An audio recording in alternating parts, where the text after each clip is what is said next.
Hi friends, இன்றைக்கி வந்து ஒரு சூப்பரான ரெசிபி தான். இப்போ வந்து லெஃப்ட் ஓவர் ரைஸ் இருக்குது அப்படின்னா நம்ம அதை வேஸ்ட் பண்ணாமல் தயிர் சாதம் கலந்துப்போம். இருந்தாலும் இந்த மாதிரி டிஃப்ரெண்ட்டாக ட்ரை பண்ணால் நல்லாயிருக்கும்.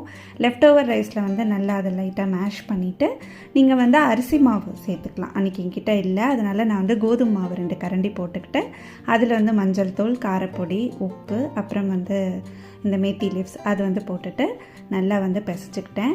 கோதுமை மாவு சேர்த்ததுனால பார்த்திங்கன்னா கொஞ்சம் அந்த ஸ்வீட்னஸ் இருந்தது.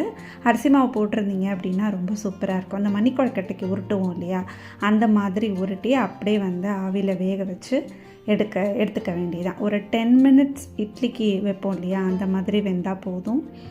ஒரு 10 மினிட்ஸ்க்கு அப்புறமா நான் அதை எடுத்து அப்படியே கொஞ்சம் வந்து ஆற விட்டுருவேன். அப்போ தான் வந்து நமக்கு ஒட்டாமல் வரும். அவ்வளோ சாஃப்டாக இருந்தது. இது வந்து நான் இன்றைக்கி ஃபஸ்ட் டைம் ட்ரை பண்ணேன். ரொம்ப டேஸ்டியாக இருந்தது. ஒன்றே ஒன்று என்னென்னா, அந்த கோதுமை மாவு சேர்த்ததுனால கொஞ்சம் ஸ்வீட்னஸ் மட்டும் இருந்தது. அதுக்கு பதிலாக நீங்கள் ஸ்கிப் பண்ணிவிட்டு அரிசி மாவு சேர்த்துக்கோங்க, இன்னுமே நல்லாயிருக்கும். இதை நம்ம அப்படியே தாளிச்சிக்க போகிறோம், அவ்வளோதான். இப்போ எண்ணெய் விட்டுட்டு அதில் கடுகு, கருவேப்பிலை, உளுத்தம்பருப்பு அதெல்லாம் சேர்த்துட்டு இதையும் போட்டு நல்லா வந்து ஒரு மிக்ஸ் கொடுத்துட்டோம் அப்படின்னா நமக்கு வந்து சூப்பரான ஒரு ஈவினிங் ஸ்நாக்ஸ் ரெடி ஆகிடும்.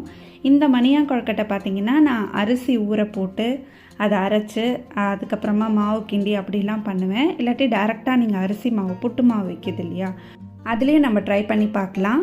லெஃப்ட் ஓவர் ரைஸ் இருக்குது அப்படின்னா அதில் இந்த மாதிரி ஒரு சூப்பரான ரெசிபி வந்து டிஃப்ரெண்ட்டாக இருந்துச்சு. சரின்னு டக்குன்னு ட்ரை பண்ணேன் அன்றைக்கி. ரொம்ப டேஸ்ட்டாக இருந்தது. ஏன்னா அதை வந்து நம்ம தாளித்த சாதம் பண்ணுவோம், இல்லை தயிர் சாதம் பண்ணுவோம். இப்போ தோசைலாம் கூட ஊற்றுறாங்க. ஆனால் தோசை வந்து எப்படி வரும் அப்படிங்கிறது எனக்கு தெரியல. நான் ஒரு தடவை ட்ரை பண்ணியிருக்கேன், எனக்கு சரியாக வரல. அதனால சரி இது ட்ரை பண்ணலான்னு பண்ணேன். அன்றைக்கி வந்து ரொம்ப சூப்பராக இருந்தது. இது எப்படி பண்ணேன், இது லெஃப்ட் ஓவர் ரைஸ்ன்னே யாராலையுமே கண்டுபிடிக்க முடியல. நான் அதை கொஞ்சம் டெம்பர் பண்ணுறதுக்கு கொஞ்சம் தனியாத்தூள் அதெல்லாம் போட்டுக்கிட்டேன். ரொம்ப டேஸ்ட்டாக இருந்தது. என் ஹஸ்பண்டால் இது லெஃப்ட் ஓவர் ரைஸ்னு கண்டே பிடிக்க முடியல. அப்புறம் நான் தான் சொன்னேன், இல்லை இது மீந்த சாப்பாட்டில் பண்ணது எப்படி இருக்குன்னு சொல்லுங்கள் அப்படின்னு. கண்டிப்பாக வந்து மிஸ் பண்ணாமல் இதை ட்ரை பண்ணி பாருங்கள்.